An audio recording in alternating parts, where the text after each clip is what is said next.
New tonight, 25 suspects in Gwinnett County. Police have now linked them to two gangs known as the Drugrixh and 56 gang. They have all been indicted and arrested. Investigators have accused the suspects of violent crimes and racketeering across metro Atlanta. Yeah, and right now, Gwinnett police are searching for one or more suspects in the case who are still on the run. Teresa Bowles has the details of this year-long investigation.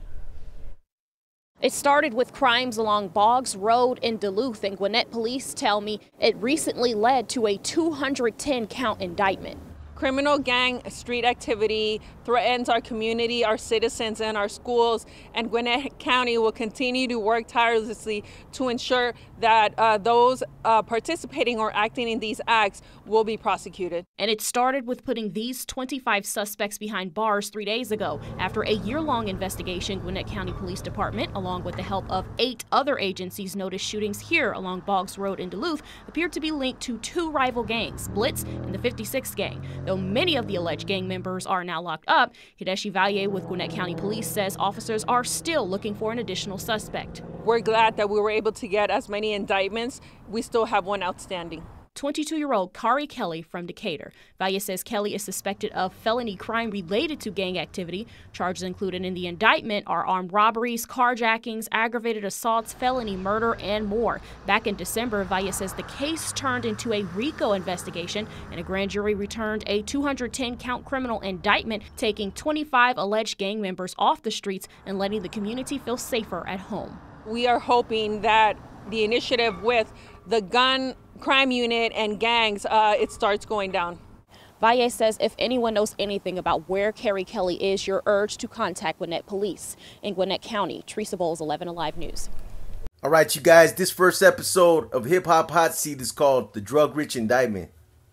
The Fulton County District Attorney has indicted 26 people they say carried out a series of high-profile robberies at celebrities' homes.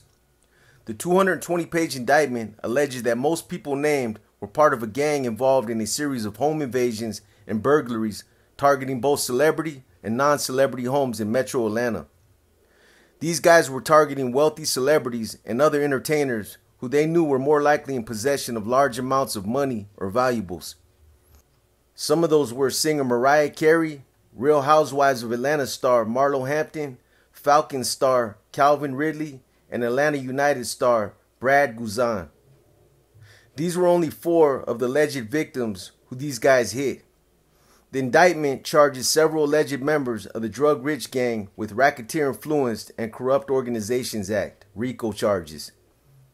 Once again, as I've said in many of my other profiles, anytime you have a gang, whether it's a street gang or a prison gang, and they become involved in organized crime, the feds are quick to get involved and take jurisdiction. The feds don't really target gangs until they begin committing crimes that are organized and until they begin operating like a criminal organization. Other charges include attempted murder, home invasion, kidnapping, burglary, aggravated assault, theft by receiving, terroristic threats, false imprisonment, and more. They threw everything they could at these guys. Drugrixh operates primarily out of DeKalb County and is a hybrid Crips blood gang. For those of you who don't know what defines a hybrid gangs aren't like your traditional blood Crip, Norteño, or Sureño gangs. They tend to be composed of much younger members who come from mixed cultures and whose primary purpose is to chase the bag. Whether it's from high-level drug distribution to robberies or coordinating mass smash and grabs at jewelry stores or other high-end name brand stores, the common denominator is to make money by any means necessary. The other thing that makes them different is that they're not territorial. They're always on the move and don't fight to maintain control over a specific area. According to some of the warrants, the gang members scouted properties possibly based on their social media presence and targeted affluent homes. The robberies first began in 2017. Prosecutors said the gang has targeted at least 6 homes in 2022, including that of a high-profile Instagram influencer on March 27th, Carrie's Sandy Springs home on June 27th, and Hampton's home on July 1st. Where it is kind of fun to put your things on social media and show it off, unfortunately, these gangs have become more sophisticated, more savvy in how they target their victims. I've said this before about those individuals who like to flaunt large sums of money or jewelry just to be flamboyant. Nobody deserves to get jacked for their property, but it's almost asking for it or giving an invitation when you do it. That clown 6ix9ine does it all the time. Since his little short rap career came to an end, it seems like his whole thing now is to always show off his money to prove a point to people, to tell people he's still balling and that it didn't destroy him. But as they've gotten more savvy, so has law enforcement. They're learning from these guys' mistakes. Every time they take down another crew, they get better at going after these guys.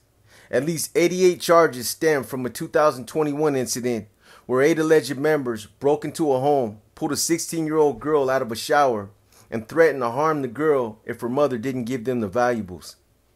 But just as it's ill-advised to be flamboyant and show your riches off on social media, these guys turned right around and made the same mistake by showing off some of their take from these home invasions.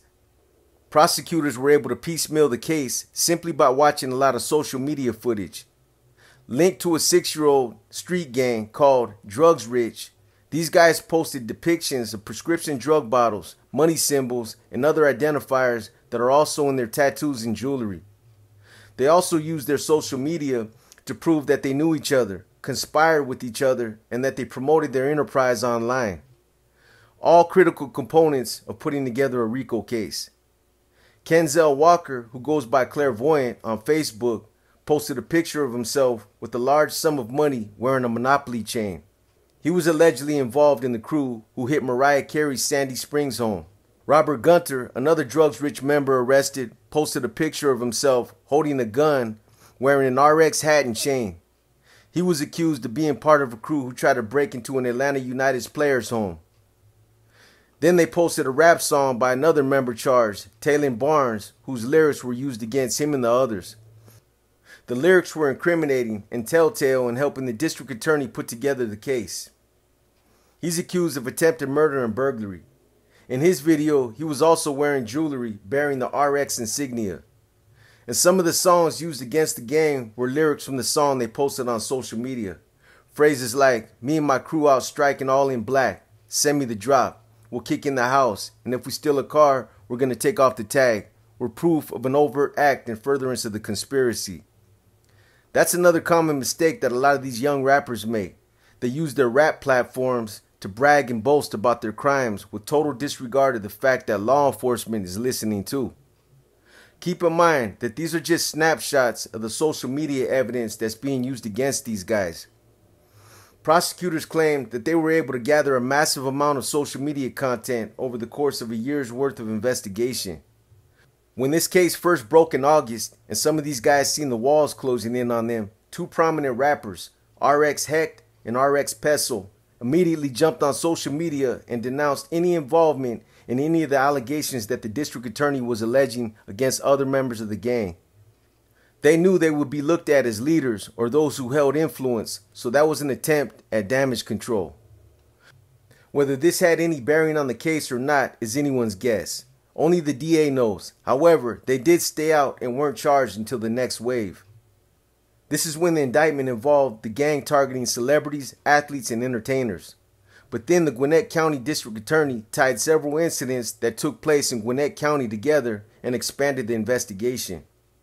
Back in August 2021, police investigated multiple shootings on Boggs Road in Duluth. Investigators apparently discovered that these cases were related to ongoing violence between the Blitz and the 5-6 gang. On August 29, 2021, police claimed 5-6 gang members shot and killed 18-year-old Jeremiah Preto of Duluth. Then authorities discovered other violent crimes were linked to the 5-6 gang. These crimes included multiple armed robberies, carjackings, and aggravated assaults. Investigators said in December 2021, the case turned into a RICO investigation against the 5-6 gang as authorities began charging numerous members with what police said were even more violent cases. Investigators said they discovered that the 5-6 gang was working with the Drugrixh gang. On January 25, 2023, police said a Gwinnett County grand jury indicted the top leaders of the 5-6 gang, 22-year-old LaDavian Smith, aka Chicago of Lawrenceville, and 18-year-old Cameron Hamilton, aka XG of Clarkston. Police said the same grand jury also indicted Drugrixh founding members 24-year-old DeMonte Nishan Stiley, aka Drugrixh Hecht of Stone Mountain, and 27-year-old Zion Sharif Martinez, aka Drugrixh Peso of Stone Mountain.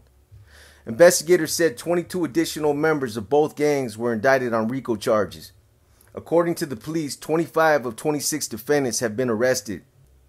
The last outstanding RX member, 22-year-old Carrie Kelly, aka RX Yano of Decatur, has an active felony warrant in this case. His whereabouts are currently unknown. Police say they worked diligently to make the arrest in their effort to keep the gangs out of Gwinnett County. Police say that some of the crimes spanned across the metro area and some were charged in counties as far away as Carroll County. I hope you guys have enjoyed this first episode of Hip Hop Hot Seat. This is just the first episode we're dropping, but we plan on making this series a permanent fixture in our lineup. This series will bring you the latest in the hip hop culture, including beefs, celebrity gossip, what's happening in the rap industry, crime, and all the latest trending. We appreciate everyone who tapped in, especially those of you who are our loyal viewers, as you guys are the ones who deserve the credit for helping us grow.